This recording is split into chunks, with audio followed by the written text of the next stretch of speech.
which is in and around its 100-day moving average. And that has been a great signal of late for dip buyers to come in. The question is this time different, but the question of the day is a fairly straightforward one. Is it time to buy the dip? Joining us now to discuss this, Eddie van der Volts of Bloomberg Markets Live, Abigail Doolittle joining us on set as well. Eddie, let me start with you. You wrote a piece that caught my eye first thing this morning. Cam's kind of followed that up with a whole load of other charts as well. This 100-day moving average has been a great signal. Is it going to work this time, or is this time going to be different? Good morning. Look, if Cam tells you today is the day to So take the your notes 100-day out of moving these average is what spreadsheets, then you Mr. know it's a big Bloomberg day. says that is going to stop this decline. Well, I don't know what 100-day moving average he's looking at. There is the 100 SMA. There is the 120 EMA. Oh, sorry, got that backwards. 100 EMA, 120 SMA. And you can see yesterday we sliced right through that. We hit daily support and are now getting a bounce. So, I mean, some people are saying that there's a head and shoulders here. This will be your neckline if you want to call this a head and shoulders. All right. I'm not a pattern trader. I trade price alone with the help of these indicators, which are just moving averages and the RSI. But I only look at them on the daily time frame. I don't use EMAs on any other time frame than the daily, and I don't use the RSI on any other time frame but the daily. And you can see here that it is not holding. In fact, it's coming back up for a retest of the underneath side of the 120 SMA. Are we going to get a bounce from here? That's a good question. I say probably. I mean, you're getting a bounce off of daily support. This one, you have another daily support right under you. People are typically going to buy the 100 test. So if we do start to see a bounce from here and we see the US 10-year start to slow down, we might be able to get a little bit of a bullish bounce on the asset we're all waiting for to bounce, and that would be Mr. Bitcoin. So let's go talk about Mr. Bitcoin for a minute. Hold on, let me get on the right thing. Sorry for being late again this morning. This cold is kicking my tail. Either I'm not hearing my alarms and I'm sleeping through them, or they're not going off. So not quite sure what to say about that or to think about that.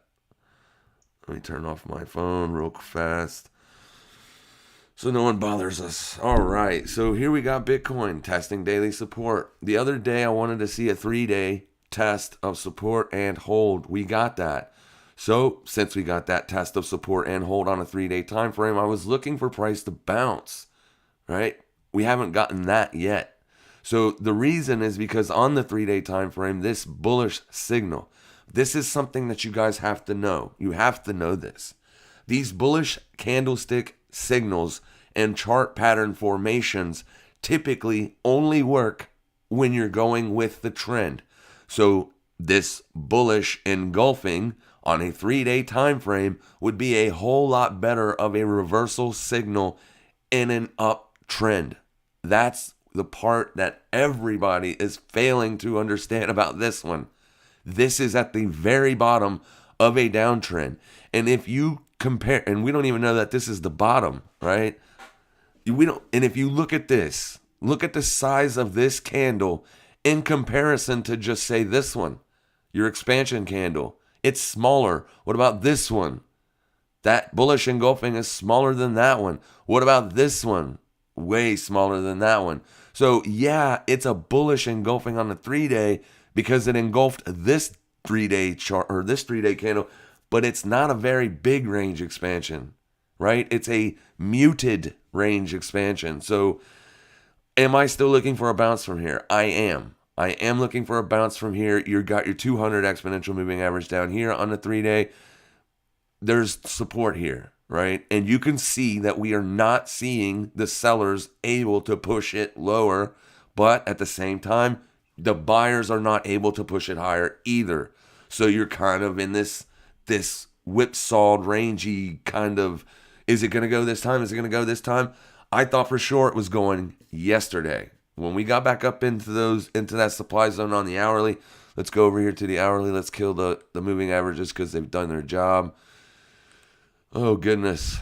All right, so if we go back over here on the hourly time frame, you can see what I'm talking about here. So this is resistance, right? Only on the hourly though. I'm going to show you why it didn't work on the 2 hour, but here's the hourly, right? You get a break and a close above resistance on the hourly. And this is why I always say, if you're looking for a signal at a specific level, make sure you wait on the close, because the next candle will more than likely tell you if it's going to be continuation or if it's going to be a trap, especially on the smaller time frame charts, your intraday price action. So had you waited on taking the buy here to see if this candle would go down, test, and hold at support before you start looking for a potential buying opportunity, you would have been in great shape, because that baby right there sliced right through any supports we were watching. It did hold the daily range midpoint test for a little while only, right here, and then there's your breakdown. So what did we stall at? What's that line that price bounced off of perfectly right here? That's your 3-day support. It's still intact. Just because you break below it on an hourly time frame does not mean that the level is busted. You need a close of the 3-day candle below that level to say that it is busted. As long as you do not have that, this could be support. Now, this is a daily heat level or a daily supply zone. I am not looking for shorts down here, because I am afraid this thing is going to rip my face off if I try to get short down here. So I got short and made a lot of money on it on the move lower. So I don't need to try and set and short this stuff all the way down here. If we get back up into 2-week resistance, which should be around this level here, then we can start talking about shorts again. But down here at the lows, I just cannot do it. If I miss it, oh well, I'll miss it. You know what I mean? It's not a big deal. But you can see here, there is your daily heat level or daily supply zone. That kept price in it yesterday as well. All right, and then this is just daily res. So you got a daily supply and a daily res real close to one another, and that is what is holding price currently. It's what held it yesterday. It's what's holding it currently, because we don't count the trap candles. We do not count them. So you cannot, or you can, but I don't, use this as resistance, because it's a trap. It broke above resistance, closed above resistance, and immediately was signaled as a trap. So you use the last resistance you had, right? So it'd be this one. And you can see here, though, on that daily heat level, this hourly candle closes absolutely phenomenally perfect, like you would be expecting a break out to the upside. So this was a trap. So basically, any trade back up into this area, unfortunately, is going to look like a good spot to short Bitcoin again. So the shorts aren't making money right now. The longs aren't making money right now. Somebody's making money, but it isn't retail. Retail is getting chopped to pieces. Everybody wants to pick Bitcoin's low, so that way they can say, I called the low on Bitcoin. But you know what I mean? You're going to be a long time for that, because until you get below this candle, you have not called the low, right? Anything above that is not the low. It could be the low of a reversal point. And, trying to pick those, you're going to get wrecked eventually. It is not a winning formula for success, guys. Is it a good place to buy if you are a long-term hodler? Like, if you're looking 10 to 15 years down the road, is this a good spot to buy Bitcoin? Yeah, because I firmly believe Bitcoin will be worth $1 million later. That's why I'm only accumulating it. When I am taking shorts, I am shorting it on the inverse contract. So I'm using Bitcoin to make Bitcoin. I use my Bitcoin to trade Bitcoin to accumulate more Bitcoin. I'm paid in Bitcoin. When I win the trade, I am paid in Bitcoin. So I'm as long as you can be on this asset, but I will short it on these intraday or intra-week range expansions to the downside. That allows me to accumulate Bitcoin. I'm not taking this short, right? I am looking for a long from down here, but I want to see it hold support. It's holding, so maybe today will be the day, maybe tomorrow. But it does look like it's getting ripened for a nice big break to the upside. How far it goes is anybody's guess. And as always, bounces in price, or pops, as I call them, in price, when you have a move up in price in a downtrend, those usually get sold into, right? So, I mean, how much are you expecting to gain out of this by buying it here? If you're expecting new all-time highs, hey, $40,000 from 40,000 to 20,000 is from 40 to 60, that's a 20% return or 50% return on your on your money. So, I mean, that's only if you believe it's going up there, though. I am in the camp that I do not think that Bitcoin is going to put in a new all-time high. I think you're going to see bounces that go pretty high, and then you're going to see it sell off again. I just don't think the monetary policy is going to give us the environment Bitcoin needs to keep going higher. But I could be wrong. Bitcoin was designed to be an inflation hedge, and we have inflation, so it should be going up, but it's not.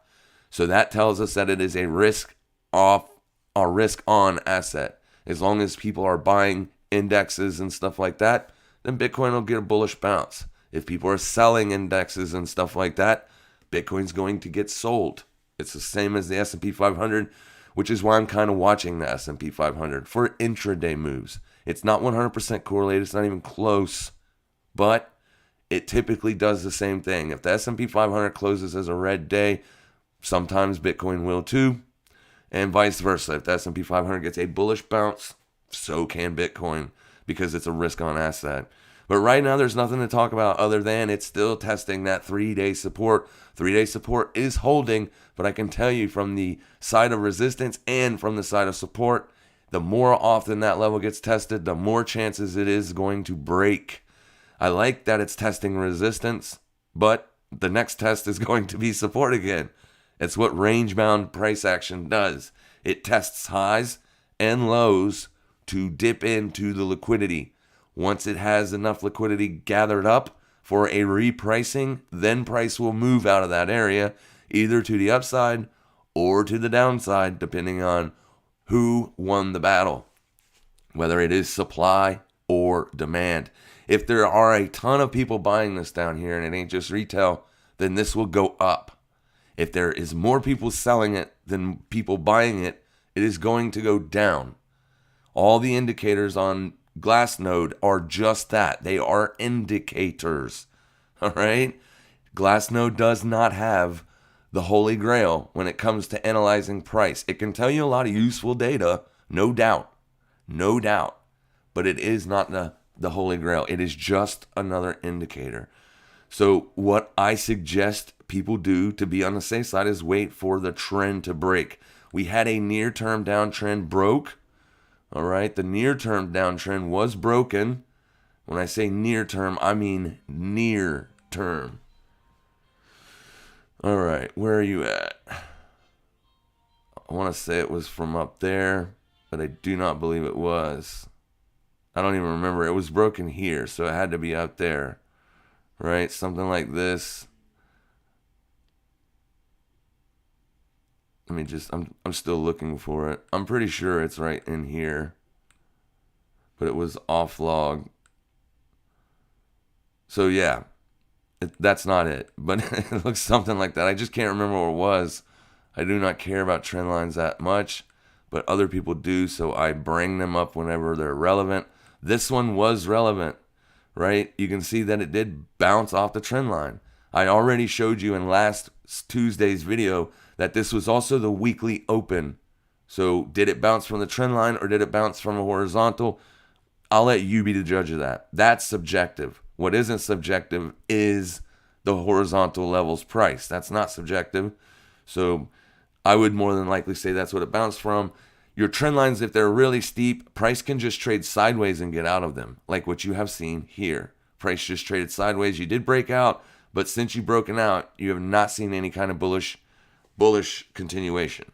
So that's not a legit trend line breakout, in my opinion. A legit breakout is when price gets above a specific key region and continues. That's a breakout. This was a breakout for the near term, and it was sold right back off. Got another small bounce, sold right back off. You can see how your bounces are getting smaller. I mean, if I was going to take a trend or a trade here, more than likely I would be looking for the short. It's just where it is. I'm not bothering with it, but it's in a perfect spot to look for a short if you wanted to short it, right? And only look for the daily low. Only look for the daily low as your target. If you try to look lower than that, you're going to lose whatever P&L you do gain if price does start to head lower. Let's go look at the euro. It's having trouble as well. The euro USD, that's dollar strength. And as long as dollar strength is occurring, then these other assets are going to feel pressure. Good morning, everybody. Good morning. Thank you guys for being here. So here is euro. This is your daily open on the euro. If price was going to continue higher, you would think that you would get a bounce around this area. It does look as if, though, it is trying to do so. You can see here you got another hourly support level right there. So we may see this thing bounce, right? It's the close. We got 27 minutes and 10 seconds left on this candle. If you close back above the daily open, then this stab lower can be looked at as a liquidity run, trying to get underneath this and potentially the daily low. This is your daily low, right? That wick right there. So this candle pushing lower has made a new low of day, because this is 1700 hours. That is the open of this daily range. And you have taken out and made a new low of day. So not really looking to buy this either. It just depends on how this closes. The other trade that I was looking at for this week, the pound yen trade, is not working either, guys. So we're seeing a lot of this, what we saw a couple weeks ago, right? Where the dollar finds a very tight ping pong range and plays ping pong with itself. And the dollar will affect all of these assets. Here is the pound yen. I was looking for a bounce to trade it back up above one spot, or 157 spot 764, as retail is 79% short in this asset. And generally, whenever you have a massive amount of offsides like that, the market tends to do the opposite, right? If 79% of retail is short, then the market is going to go up to trigger out all that liquidity that is up there. But on occasion, the market will allow retail to win trades because of the psychology behind it. Retail only remembers the trades that they won. They forget about how many times they lost. So picking double bottoms and picking a double top and going short looks and sounds like a great idea, but if you do the math, if you physically go back in time and see how many times that a double bottom actually worked or a double top, you will see that it is less than 50% of the time. But you only remember when you win. That's why you keep doing the same useless losing strategies over and over, because your mind allows you to only remember the good things. So here we are trading down at this range. I have Q1. This is the first quarter 2022, this year's open. You can see how price is trading around Q1's open. And I put this on here yesterday as tomorrow's entry, maybe, because it was yesterday's open. And you can see we have blasted right through there. We have closed below hourly support, which is right here. So there is no chance of me looking to go long on pound yen today. Same scenario, the bounces are getting smaller and your range is tightening up. So when it shows me bullish price action, then I will again go back to looking for 157,764, as that's the higher probable entry on this asset if risk is going to continue to stay on. If it is indeed going to be a risk-off environment, then your yen will get strength as well as your Swiss franc, or it usually did. Let's say it like that. Because this year the yen's been extremely weak, or last year, even during risk on and risk off of environments.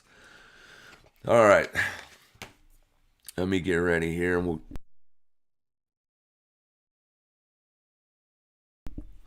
all right, here we go. So that's what the daily looks like. You can see that it had a big bout of bullish price action coming off these lows down here. This is when I exited my short position. It came all the way back up and retested the same supply zone that I got short from at the beginning. So it went all the way back up to my entry. In fact, it would have stopped me out, but I did close the position down here when it was just trading sideways, right? multiple weeks of sideways, I just exit the position because I can put the capital to use in an asset that is moving. And then here is your bearishness coming off from the supply zone. Boom, boom, 157,764. But the bearishness is not even bad. Like, it's not terrible, right? Something like that. You might get that once you break below daily support. There is daily support right here. So let's cut this loose. No, that's the Q1.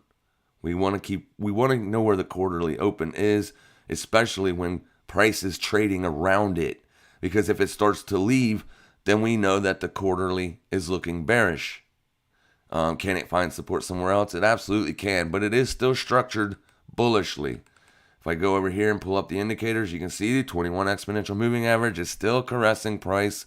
So what may occur, since you have been testing support, you may get a stab lower, a big one, right?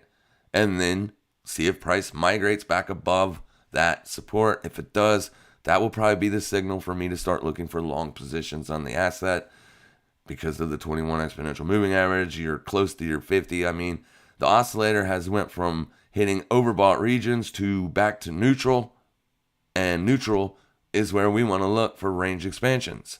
If it does get a bullish bounce, you could see prices go all the way up to 157,764. That's over a 100 pip trade. So we're going to keep our eyes on it.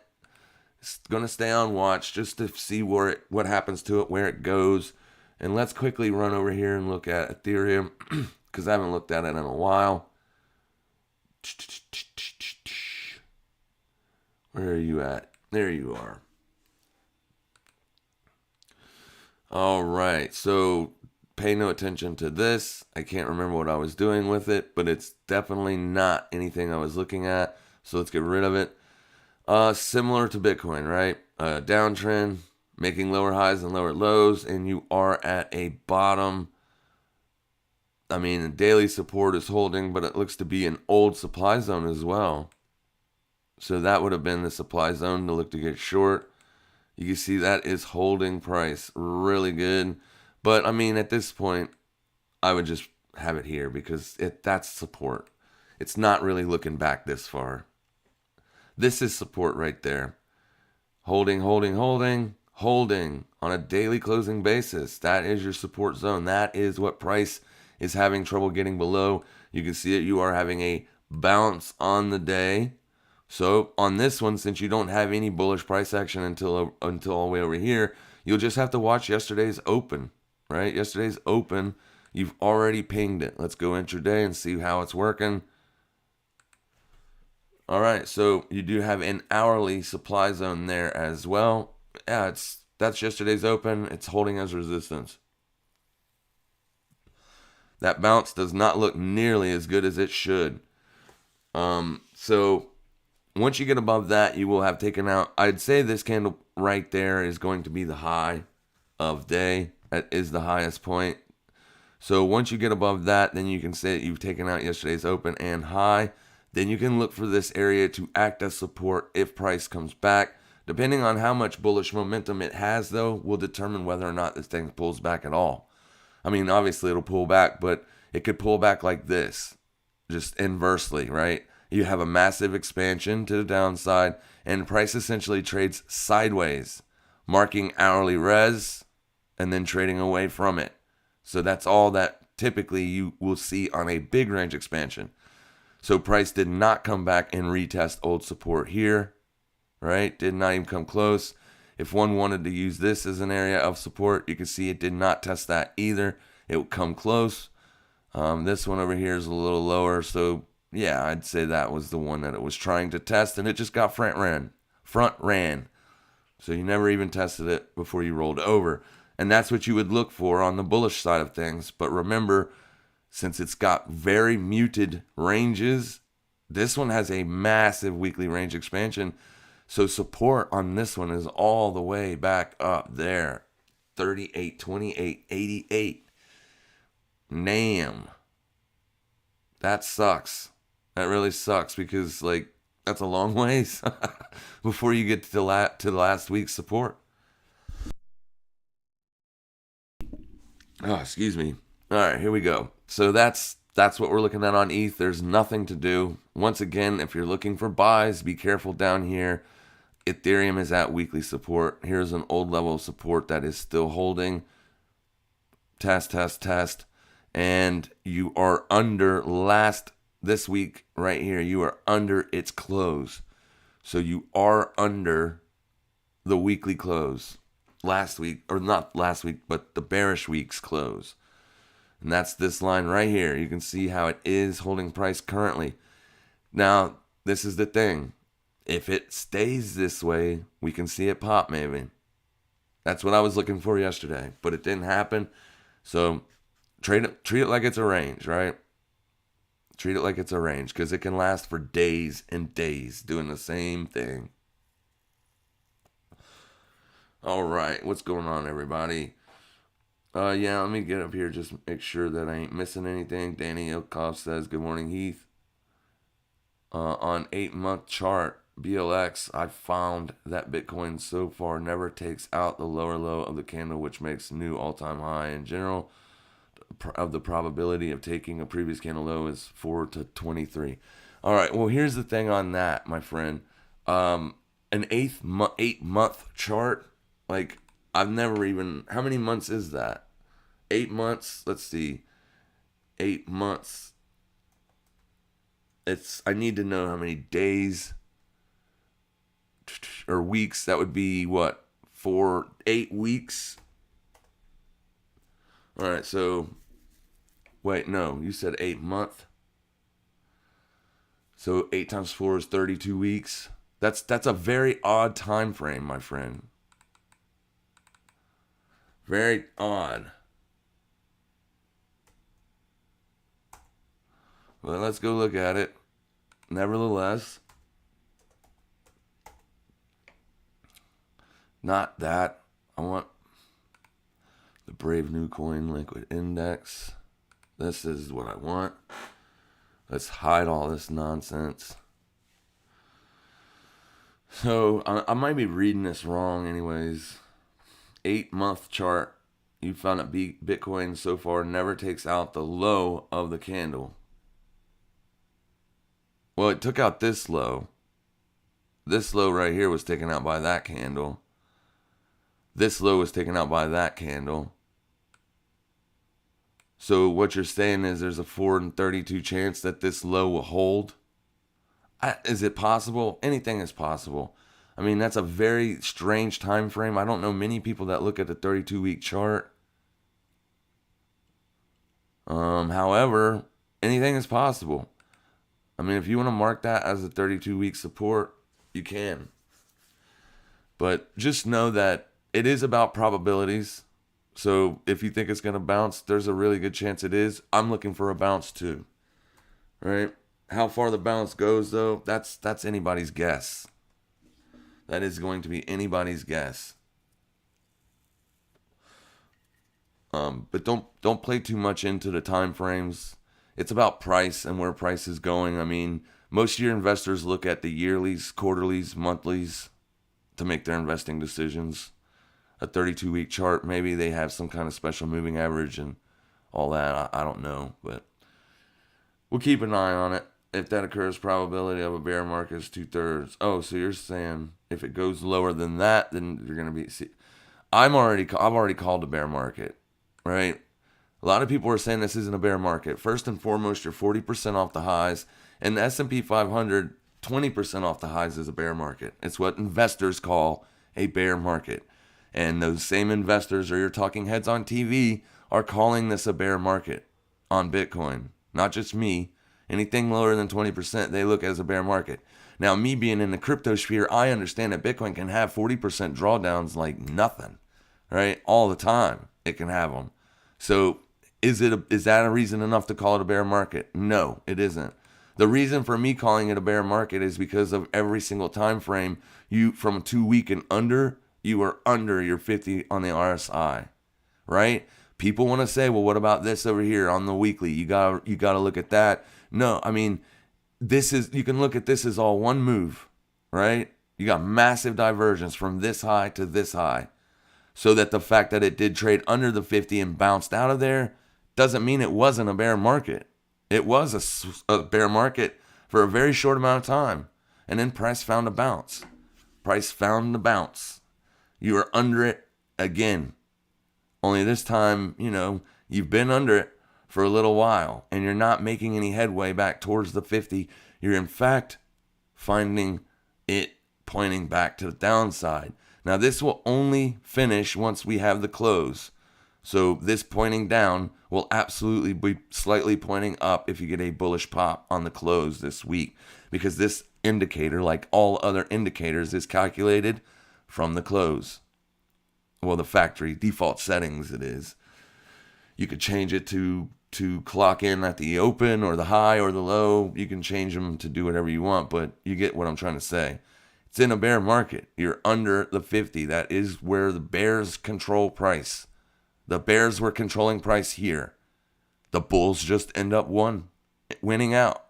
And then this other thing where you have bullish divergence. Let's go over here to the all-time high, because that in itself was divergence. So this push lower could have been that divergence playing out. But if you look at a longer term, like say from this peak, and then you take it over there, you still have divergence on the oscillator. All right, you're still going lower. So price made a higher high over here, but a lower high on the oscillator. That's still divergent. That just lets you know that this move up wasn't momentous. If it's not momentous, if it doesn't have the momentum to drive price higher, then you don't get a breakout. It's not going to continue. You know what I mean? That's the way that divergence is looked at.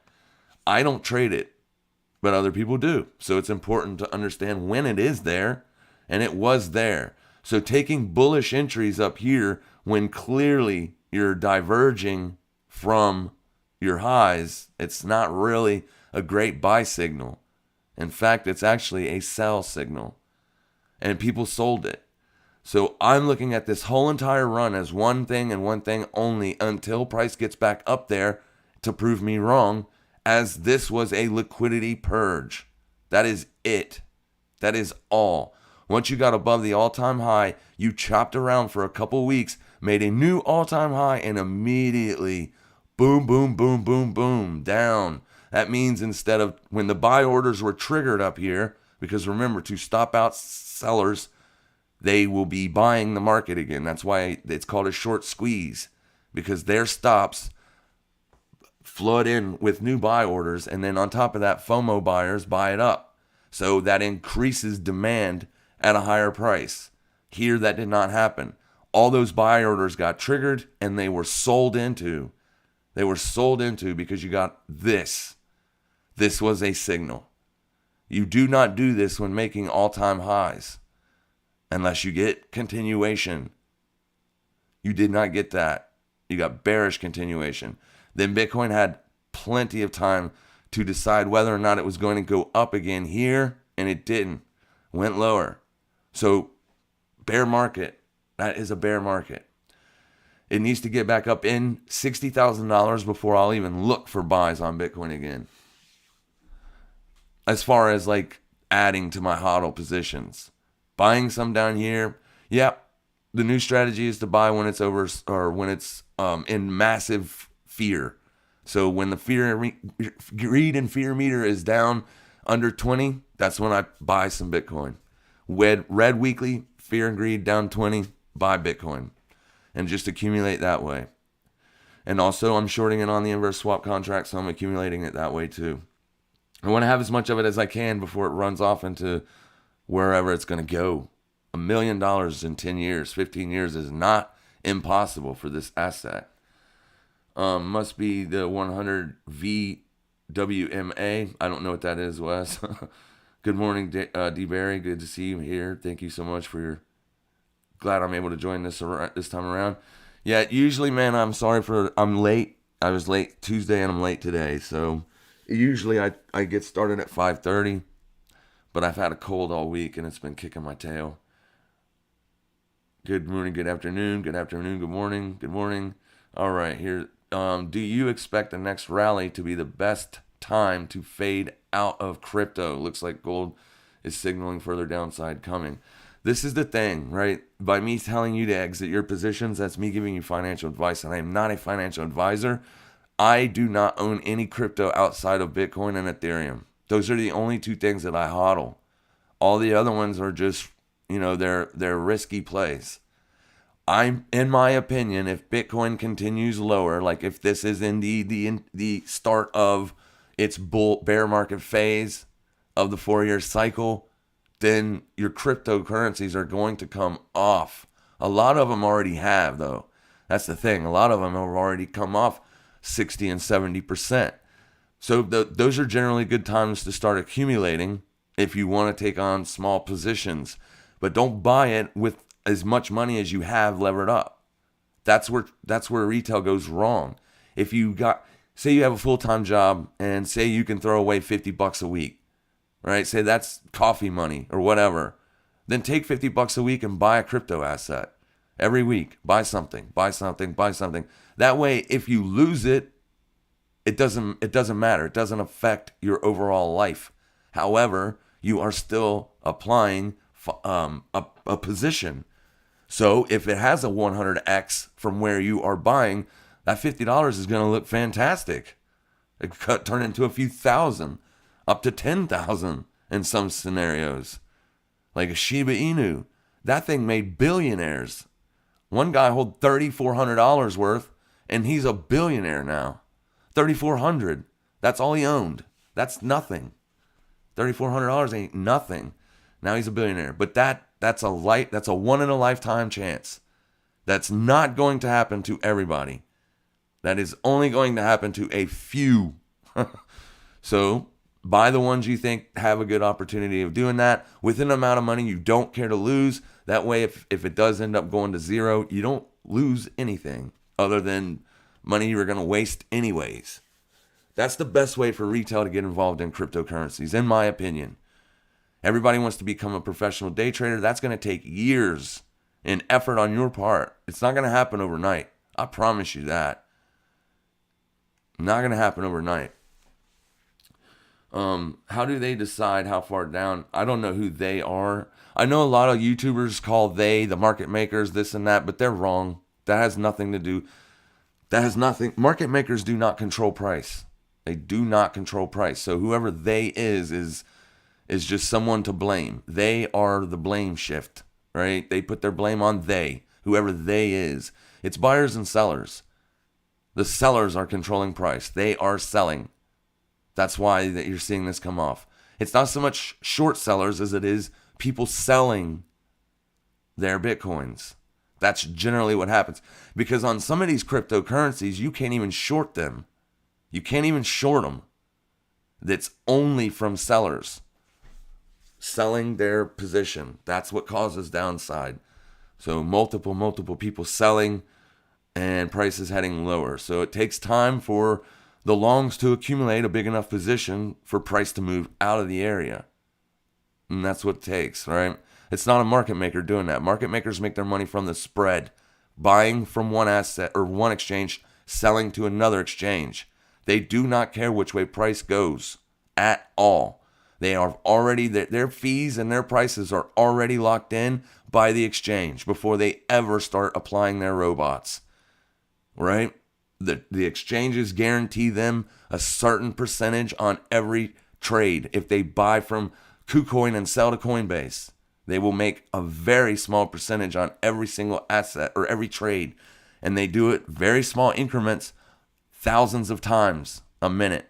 Just that's why order books and all that stuff, looking at it, is useless. Useless. You have no clue if it's coming from another exchange. You don't know what's going on. That's how they provide liquidity. They don't control price. They don't move it up and down. So when there's enough, to answer your question without the rant, apologies, but to answer your question, when enough longs accumulate to make this asset reprice, then it will reprice its way out of this range. No one knows when that's going to happen. No one knows if it's going to happen. Can Bitcoin continue to go lower? Yes. Can Bitcoin fall 80% off the highs? Yes. Absolutely. It has every single time. Every single bull market, it has had an 80% drop. it'll start to slow down, assuming that more and more people are getting on board, and they are. That's evident, and it's price, right? Bitcoin was trading at $4,000 not too long ago. What do you use to trade? I use KuCoin to trade in and out of Bitcoin. KuCoin has an inverse swap contract. That's what I use. It's legal for us U.S. citizens to use for now. How did I decide how far? Yeah, I just answered that. When can you tell what market maker is planning? Yeah, hopefully you understood what I just ranted about. The market makers aren't planning anything, because market makers, you're being sold a lie, is what you're being sold on YouTube. People are selling you shit that they don't even know anything about. It's just some random internet marketer that said, hey, I want to sell some courses. They know nothing about market makers. There is one guy on YouTube right now. His name is Eric Crown. Crown's Crypto Cave. He is an ex-market maker. Go ask him about market makers. He can tell you everything you want to know about them. Can you do a breakdown of NAS and US30, please? Absolutely. Let's go look at US30 first.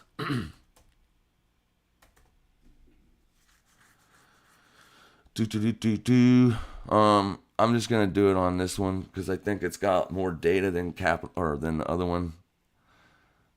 Yeah, I mean it's not looking great. Neither is the S&P 500, but I mean it's coming into support. Let's go to the daily chart. The daily on the S&P 500 is at support. So this one is 2, right? That's your support level right there. That's the close of that bearish candle. You can see when price traded into it yesterday, it closed above. That is support. That is the area of which I take profits generally, right? Those areas, because you can see that price respects them. That is the real support. That is the way it is done. So far, you're seeing a bounce, a small bounce. It's not even tested the midpoint of yesterday's range. So if it starts to fall from here, then that's really, really weak. And I would expect this target right here to be hit eventually. You got to get above that. If you don't get above this up here, at least the 618 to test yesterday's open, then you're going to be targeting 34,683. That will be the target, unfortunately. So, and if you look at this thing has been falling nonstop. 1, 2, 3, 4, 5 bearish days in a row. And that came off of 1, 2, 3, 4, 5 bearish days in a row before you had 2 bullish days. All right, tested supply, and down it goes. So right now, I mean, it's in a downtrend. Right now, every pop in price is a sellable event, in my opinion, until you start making higher highs and higher lows. So until that happens, every time price gets into these areas, people are going to look to sell it. There's just not much to say. The moving averages, though, I mean, like at the beginning of the show, I don't even know if you guys could hear it or not, but I was playing Bloomberg. Some of them people are analysts. I'm pretty sure that's from yesterday's price action when we traded down into, Tuesday's price action when we traded down into the 100 exponential moving average, because yesterday you blasted right through it, and today you're not even testing the underneath side of it yet. So I'm not looking to short this because you are already moved down 5 consecutive bearish days. That's not when you look to take a short position. You do not look to short price when it's already been moving down for 5 straight days. You look to short price on the bullish pops. And that's not big enough, in my opinion, to short it. So we'll give it a second and see what's up. Give me 1 minute. Let me do this. All right. So, yeah. And your other one was... Let me pull this back up so I can read it. Excuse me. NASDAQ. Yeah. I think I have the futures.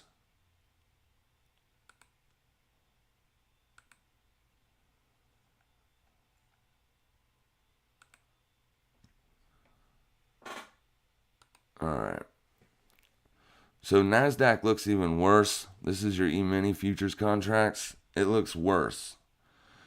But it has been worse. It didn't even make a new all-time high. See, I bought SPY puts at $480. That was my strike because I assumed that run up was the same thing that happened to Bitcoin. It was just sweeping the highs before it started to head lower. And those $480 puts got paid. Paid. So now, though, you're coming into 200 exponential moving average. This is a daily. And the 200 on a daily is usually a decent spot to pick up some if you're looking to go long on these assets, right? I need to stop saying right. Anyways, so down here, can you get back down there? I mean, I think that's probably close enough. To me, it looks like you're going to see either range bound or more sideways to up price action from here, at least up to and around 15.5. I could see a bounce all the way up to 15.5. That's probably where you would want to maybe exit your position because that could be where you could start to see a little bit more sell side activity start to pick back up if price is indeed wanting to go lower. Right? There I did. I said it again, right? I need to go to a speech person, learn how to talk all over again. Obviously, I'm not a very great public speaker, but if you just listen to what I'm teaching you guys, you can really apply this to do something good in your life, to change it for the better.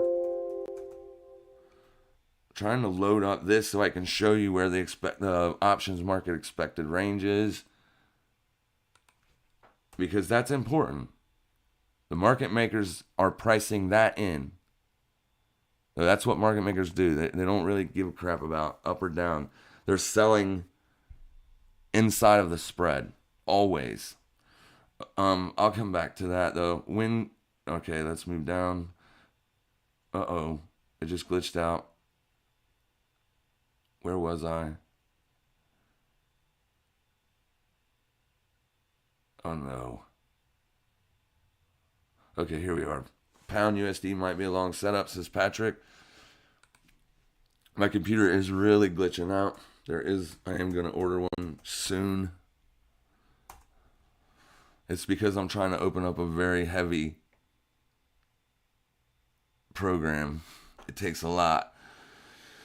So here's pound dollar. Yeah, it is coming into this over here. It's at an area of potential support.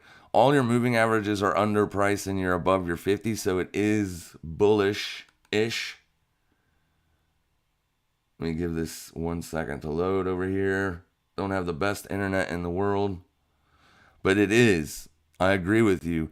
So that purple line, I know it's hard to see in all this noise, but that is your 200 exponential moving average. You can see how the 20 is cutting through the 50. Now you're up above the 100. So it does look like this has a bullish bias. Here's old quarter resistance, old Q resistance, and price is well above it.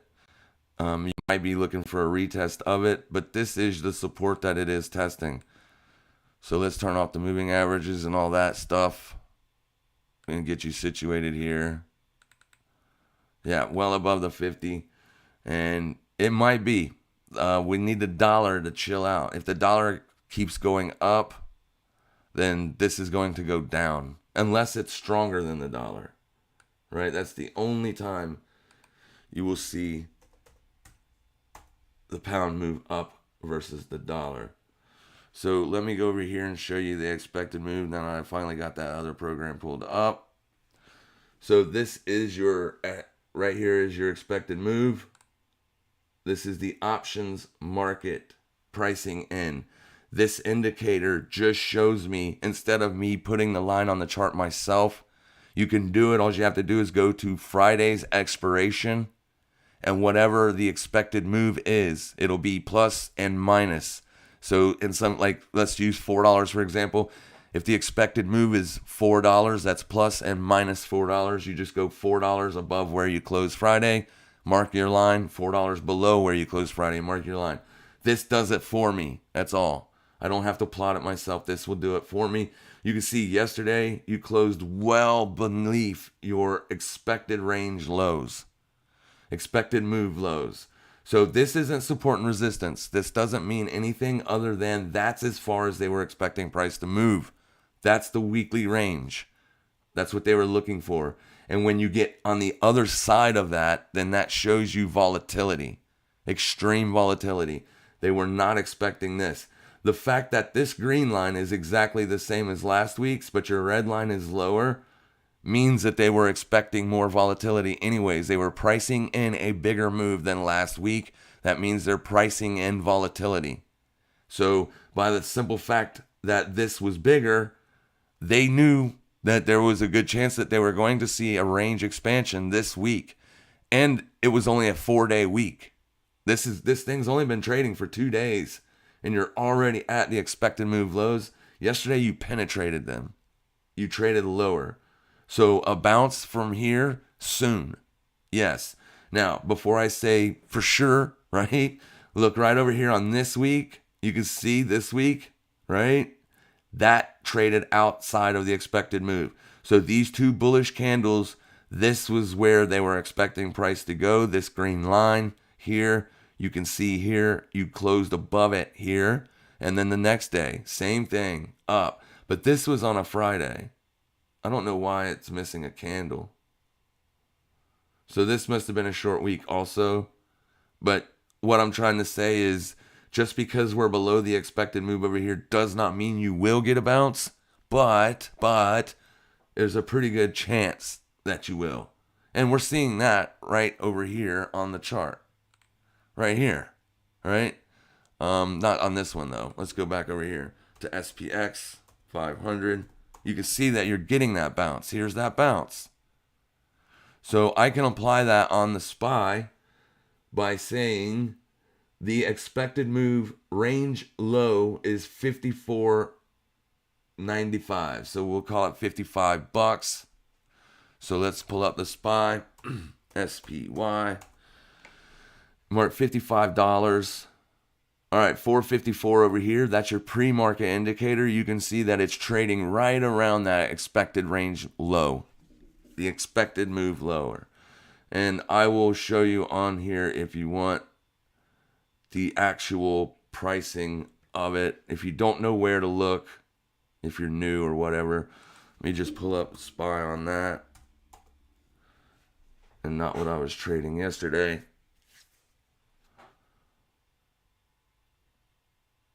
All right, so close this. All right, back over here real briefly, and then we'll move on. You can see over here, this stuff over here, this is your expected move. These are your expiries or expirations.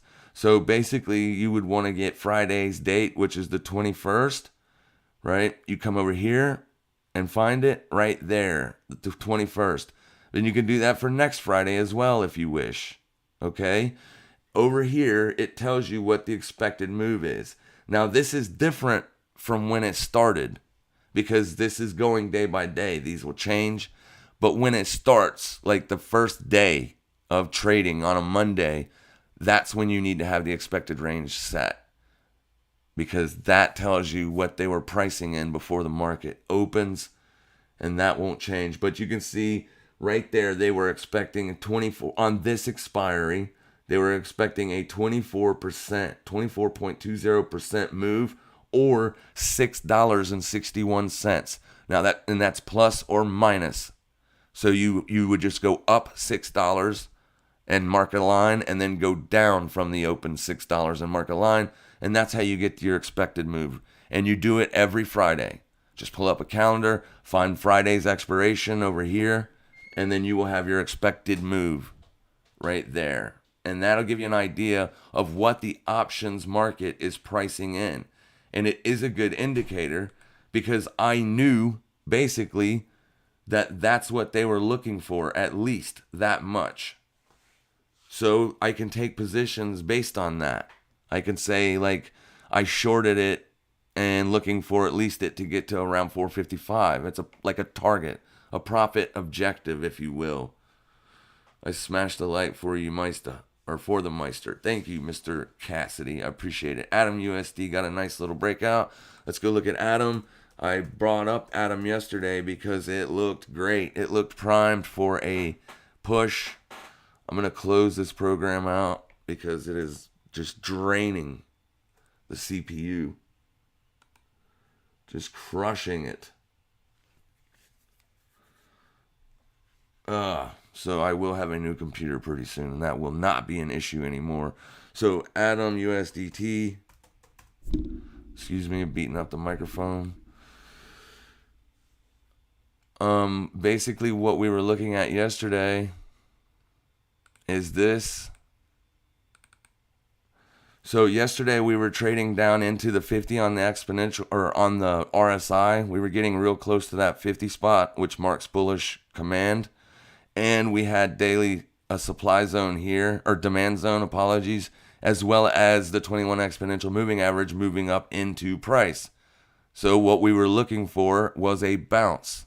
And I did that. I posted like four charts, I think, that all looked to be exactly like this, pretty much. So we were looking for a small bounce. It's the same thing that happened on silver during Tuesday's live stream.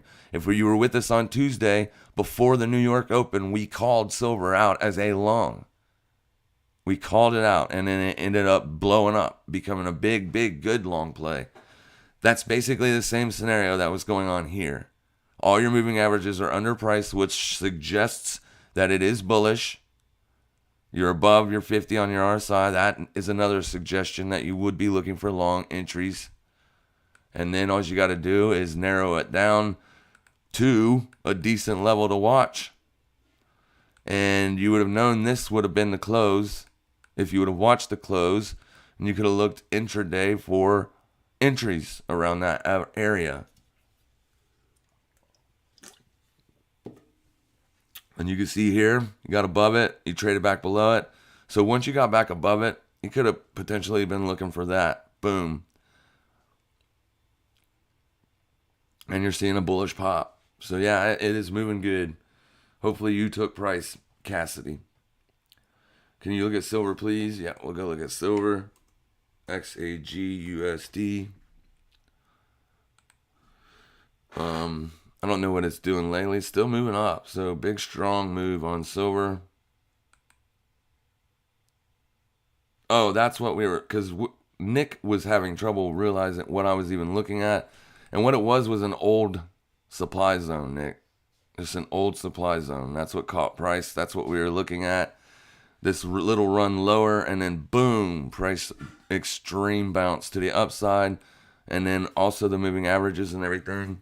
We were looking at gold or something. The 21 exponential moving average was getting under price right here.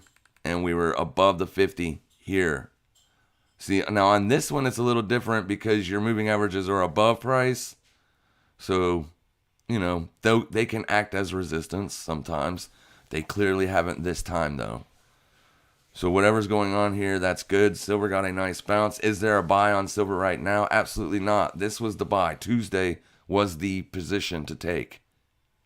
That was the day to take this trade, Tuesday, before it happened, right? Before it happened. Now you wait for a support test and a support hold on a daily closing basis. That way you can basically see if it's going to try to bounce higher, which it may. Let's go look at gold as well. And there wasn't really any massive news. Any major news? I should have just left this on. Yeah, this is what we were looking at. Because I remember that's what it looked like. So we must have been looking at gold. Because I remembered all the exponentials were situated under price, which is bullish. And the same thing on the RSI. You were coming in for that 50 check there. So yeah, getting long in this area was what we discussed. And it was a fantastic pop. But this one looks like it traded down one more day. Because silver got 2 daily bounces. Or 2 daily bullish candles. Silver was the runner. Yeah. Silver bounced the day before gold. So silver was trading up and gold was putting in a bearish candle. So the move on gold was just a fake out move. They were buying up that bearish candle. That's where pros buy. Pros don't buy green candles. They buy red ones. So there it was. It was moving lower. Price moved lower, liquidated all the wicks, because that's where your stops are setting. Let's pull this out so we can show you. Each one of these wicks right here has stops under them. Okay, this one, then this one. So on this day, when price pushed lower than all of these wicks, price moves very much lower because this will trigger sell side activity. So it makes the market appear weaker. But as those sell orders, because to get out of a long position, to stop out a long trader, you trigger sell orders. So as those sell orders are being triggered, as price is falling, people are buying them. They're buying into that sell side activity. They are buying it. And then you get a massive repricing out of the area because all of this was being bought into instead of being sold into. Big breakout. That's a fantastic push higher on that. So the first area that I would even begin to potentially look for possible support would be 1829.28. And that's just because of this bullish candle here. But it looks like that was a trap. But you can see here, I wouldn't use that resistance because of that, except for this test there validated the price. So without this wick here, I would say use this swing high instead. But since that wick there verified the price, that validated that as resistance and moved lower, that level is a good level to watch. It doesn't mean I would buy it there. I would just begin to watch how price reacts around that price. And you should, and then, you know, if you see that it is holding, and hit it. Just put 8 month. What's up, bro? What's up, back to the block? Did y'all switch to winter time? Yeah, it's been pretty cold here last few days. Going to replay from the start. Have a nice day, everybody. You do the same, my friend. Is it possible to compare the Amazon and BTC charts? Some TA guy mentions this in his stream. Yeah, I mean, anything's possible. Let's pull up Amazon because Bitcoin, it moves more, right? It has bigger percentage moves. So we'll pull up the Amazon chart. And tech's getting crushed right now. Anyways, right? Tech is what you want to invest in when everything is ripe. You do not want to invest in tech if and when there is a potential for risk off, because tech gets crushed. And then we will compare Bitcoin. We'll compare it on the Coinbase data feed. See, Bitcoin moves so much more than Amazon. So I'll do log. Let's see if I can get it closer. Let's do it this way.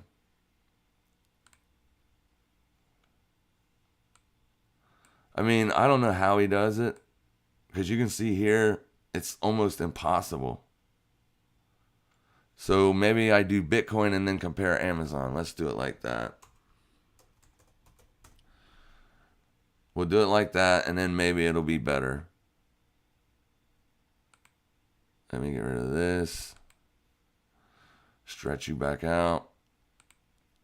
Compare with AMZN. Okay, that's better. So, what do you mean he's comparing like the moves similar to Bitcoin? This part right here was inverse. This part right here is not. This part was not inverse. That was correlated.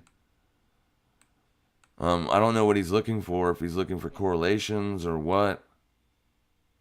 See, it's hard to see it once you get in that massive explosion.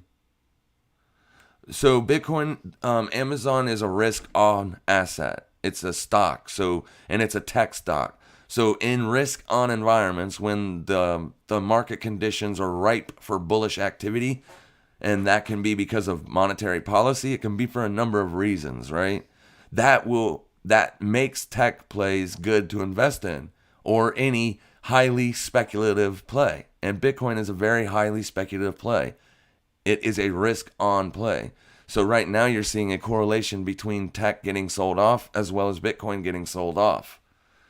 And here is the sell-off. So you can see Amazon had one final push here. This is the same day. So over here, I'm on the same day. So that means when Bitcoin had its top and put in a lower high and traded away, Amazon put in a higher high and then traded away. This peak right here was nothing more than a liquidity grab and prices trading off. That's because we are situated more inside of I won't call it a risk off environment just yet, because the stock market's just down a few percents. But like, depending on how viciously the Fed starts to hike rates will determine how big of a move we see lower. Remember, the Fed is not wanting the market to crash. The Fed is just trying to stop inflation, or at least put a hold on it. And the market right now is starting to, you can start to see some portfolio adjustments taking place in, capital rotations. Most of your tech plays took a beating. That's capital rotating out of tech, going into safer plays. Same for Bitcoin. That is capital rotating out of Bitcoin, going into your safer plays. Usually that's gold and silver, but this year they have not been doing that. And also they'll go into Japanese yen and the Swiss franc. These are what's considered risk off assets. So when the risk is off in the markets, when everybody's afraid and stuff, they rotate their capital out of a risky asset and put them in a more safe asset. So that's the only thing that he can be comparing between Amazon and Bitcoin right now. That is it. And if he's comparing anything else, then maybe he doesn't know what he's talking about. Maybe he's just another internet marketer and not really a trader. But Amazon was a good buy, just like Bitcoin was. So here, that's risk on, baby. That's what I'm talking about. When the market is ripe for bullishness, your riskier plays will see a rise in price. And we've seen that with Bitcoin. But Amazon is basically only ever went up. Here's the March sell-off. You can see that correlation really good because it's a risk-on play. Bitcoin is a risk-on asset. So you will see slight correlations between other risk-on assets. Hence why I've been watching the SPY as of late. If the SPY has a bad day, then I'm not looking to take a day trade entry long on Bitcoin. If SPY is getting crushed. I'm just, you know what I mean? If SPY is getting crushed, I am not looking for a bullish day trade on Bitcoin.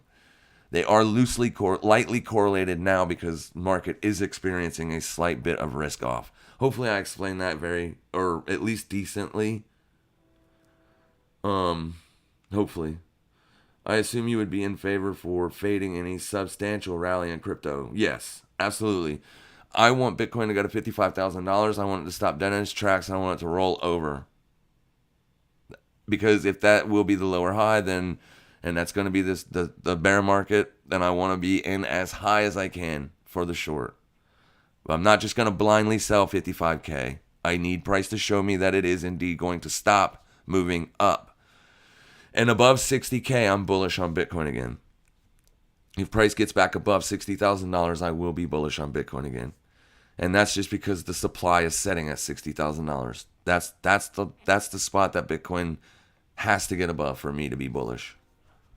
And I have shown that on multiple videos and multiple streams. You are welcome, my friend. Good morning. Can you check SPY and Tesla? Yeah, I did kind of check SPY. I'll check it real quick. Real fast. Let me get rid of Amazon.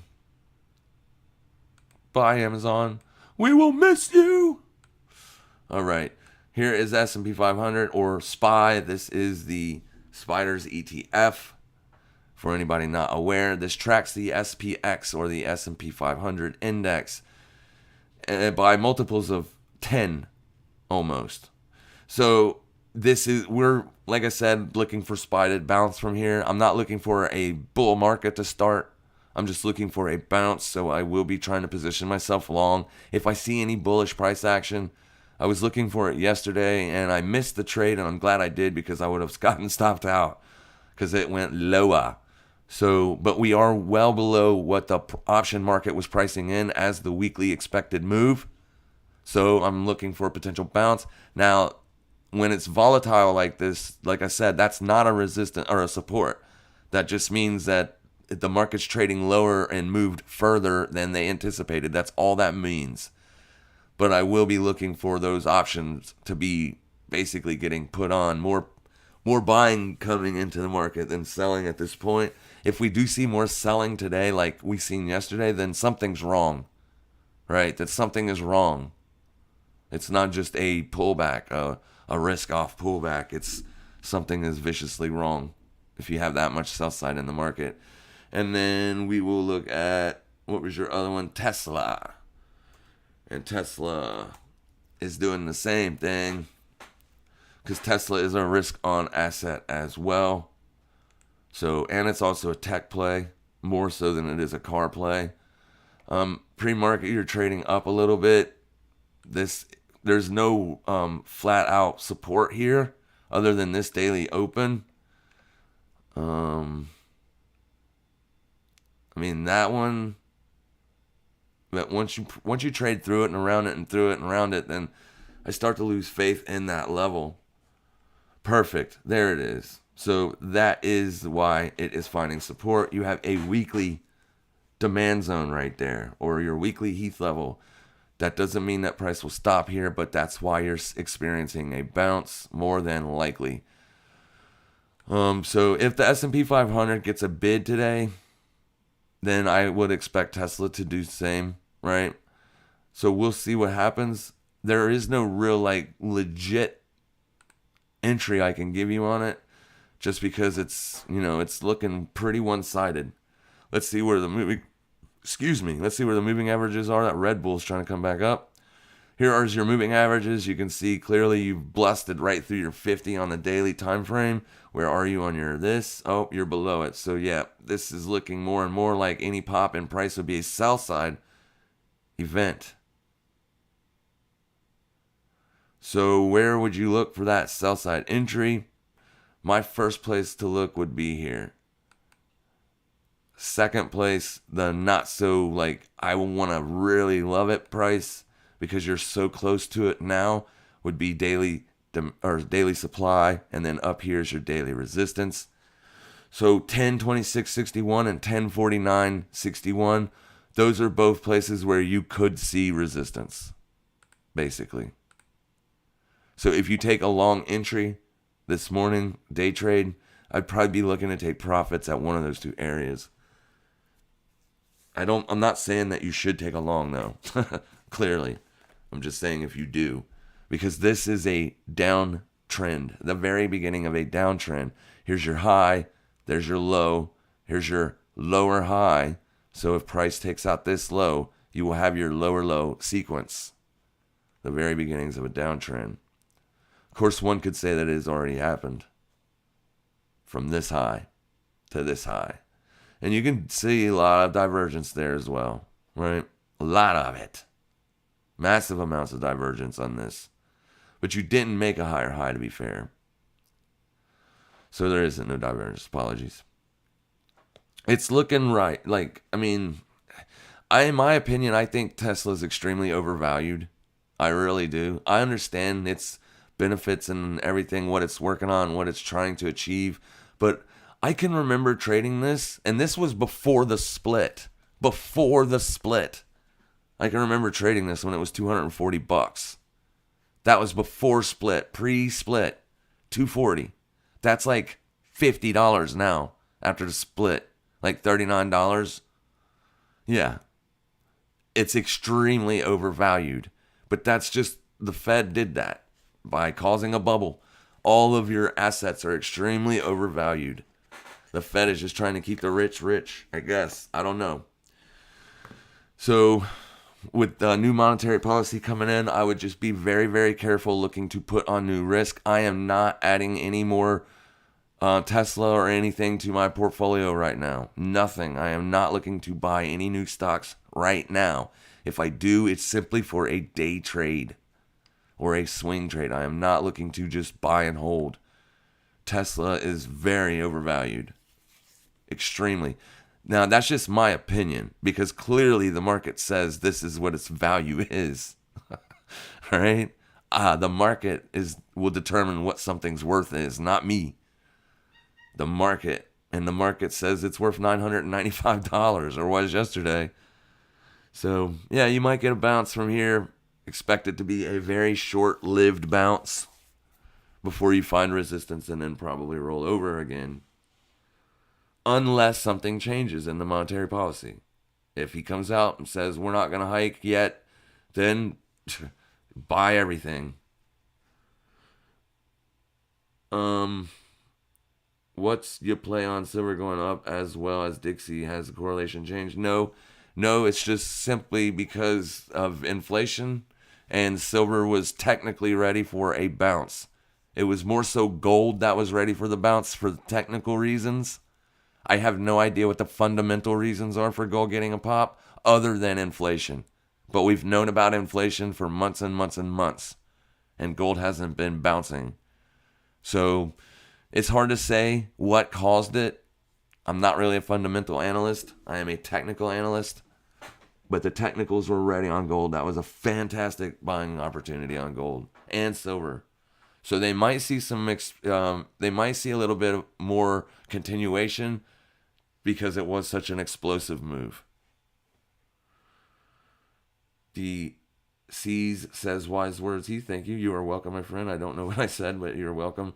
To make that 1 billion, someone had to lose 1 billion. Absolutely. Crypto is not a zero-sum game. None of it is. It's supposed to be, but it really isn't. If you make money, someone lost money. Absolutely.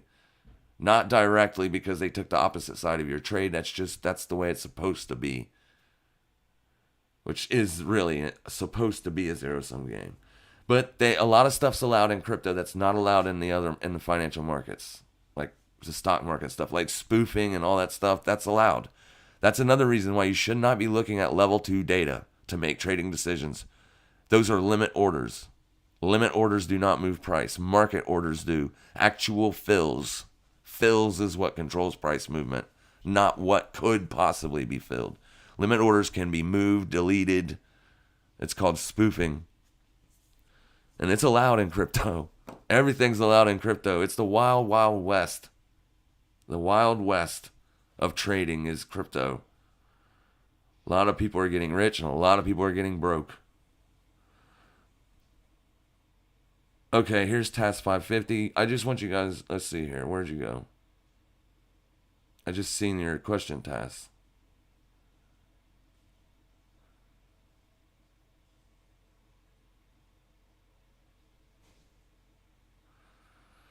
So I'm not curious what you're talking about here on this. You said not at all. Market makers do the market. Yeah, I know, but they don't move price. They do participate in the market, but they don't care about price. That's all I was saying. They don't move price. You guys are wrong. If you think the market makers are moving price, you are wrong. You're just wrong. You're just wrong. They are the liquidity providers, and they do that by buying from one exchange and selling to another. That's exactly how they provide the liquidity. And they do it 50 million times per day. And it's not just one company. You have hundreds of market-making companies that do all sorts of different strategies, spot arbitrage and all that kind of stuff. And it's essentially making money off the spread. So they don't care about direction. They are delta neutral. That means they are neutral on direction. They just make money. They provide liquidity by buying in and out of exchanges, different exchanges. Something you and I cannot do, right? I can't buy from Bitcoin from Coinbase and then sell it on, well, I guess I could. I don't know. We'll see. I'll have one of my guys look into that. I'll get back to you tomorrow. I'm just kidding. I'm not, you could probably Google it, but Google probably doesn't know everything about market makers. Go talk to Crown. He's an ex-market maker. He used to be an options market maker, and he did not care about direction. He is providing liquidity to you, the retail trader, not to make money on direction, but to sell you stuff at a premium, right? He sells it to you a little bit higher than he bought it for because of the spread. But I don't know. You do like to argue with me all the time, so I'm not sure if you're arguing to me or arguing with someone else.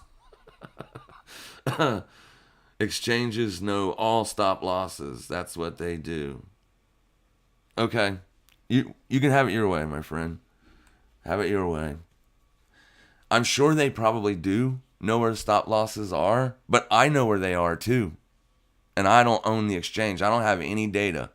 I'll show you where every single stop loss is in every single market if you want me to.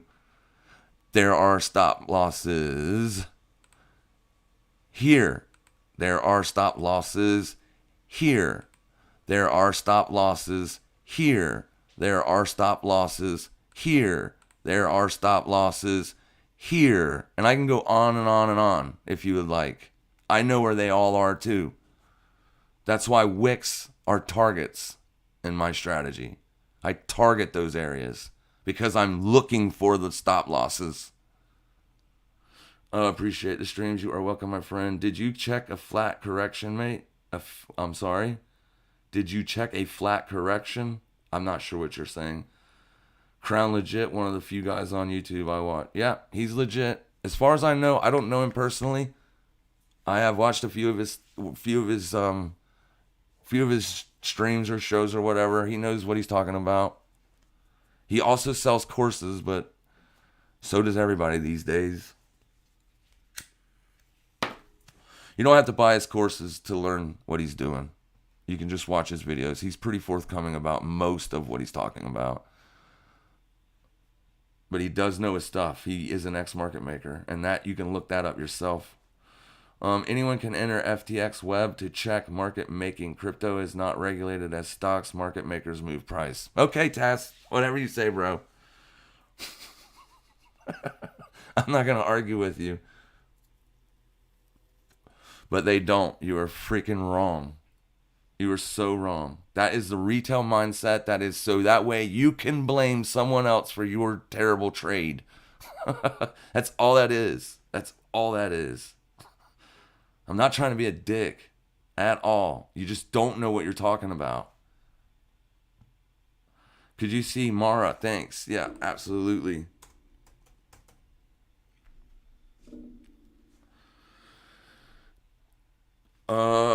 Let's see here. It's gonna loosely follow Bitcoin's price, but it had a massive drop. That's a blow off top. If I've ever seen a blow off top in my life, Mara has had one. And it is currently off 70% from all-time highs. 70%. If I was going to look to buy Mara, I'd probably wait for Bitcoin to fall more and then maybe potentially start buying into Mara, because Bitcoin will find a bottom eventually. We just don't know when or where it will be.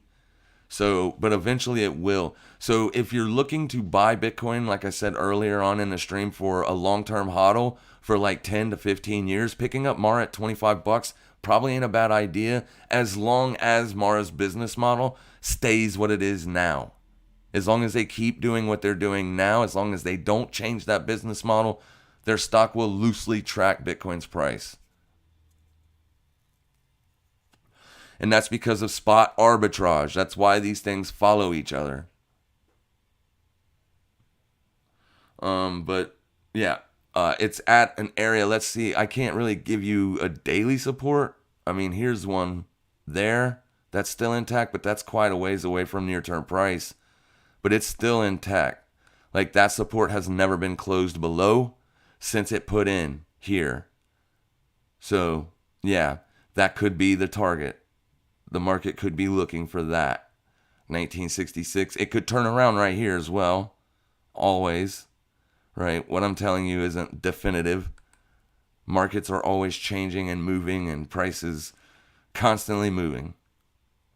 There's another support zone on a daily. So 2330 and 1966 are two potential support zones.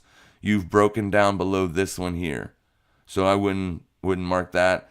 If for resistance, just watch this bullish candle and then this one up here. Those are going to be your potential resistance areas there and here. So this will probably be Mara's range for a week or so, unless stuff just keeps selling off. If it stops selling off, I could see 1966 and 3360 being your near-term range for a while.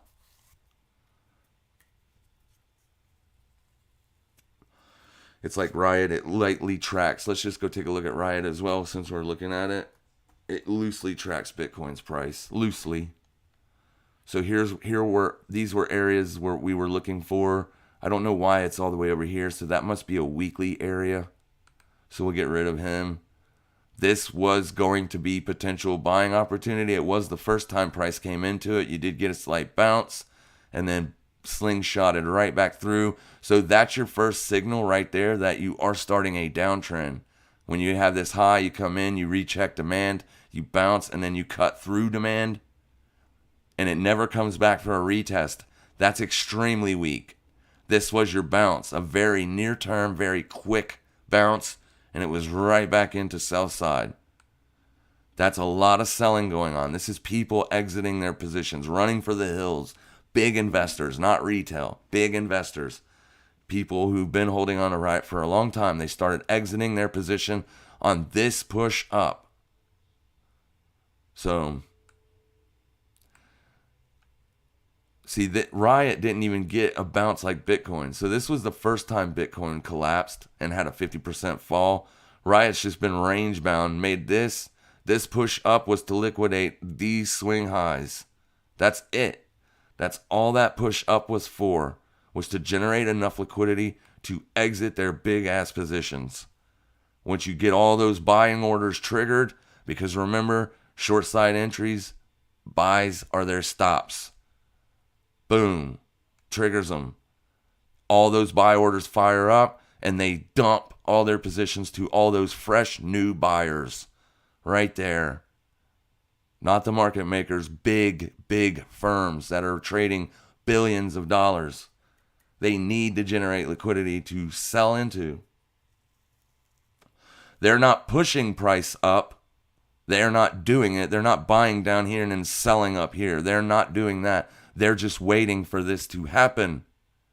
If this happens, they exit. Boom. And it's see ya.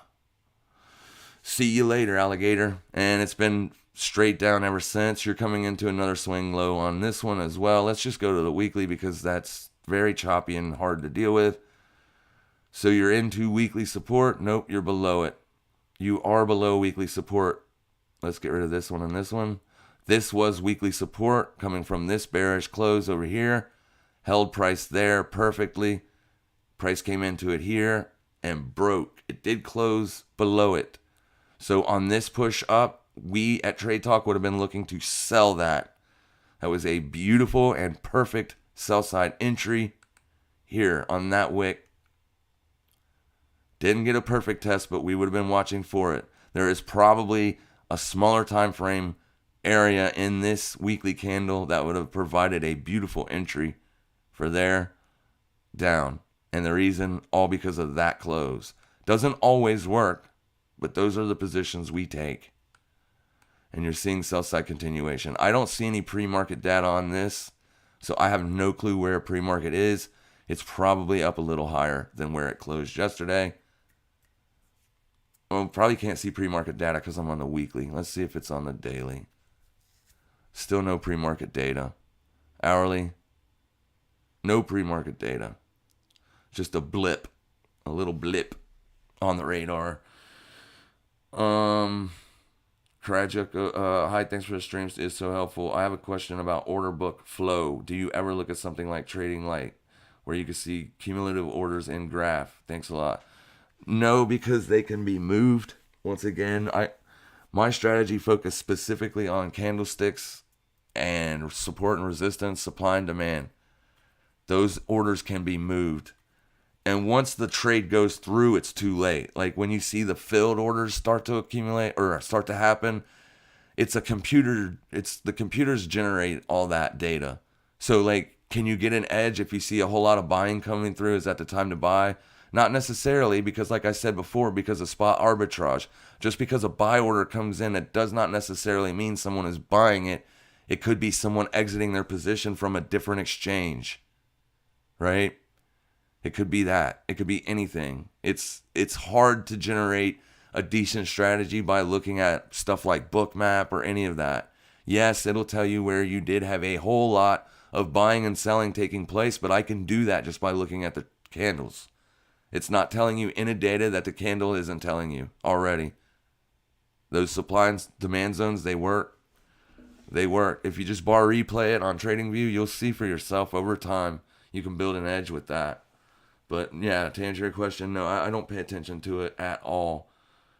Can you check out the stock ticker Tino? I'm going to kick your ass, Wes.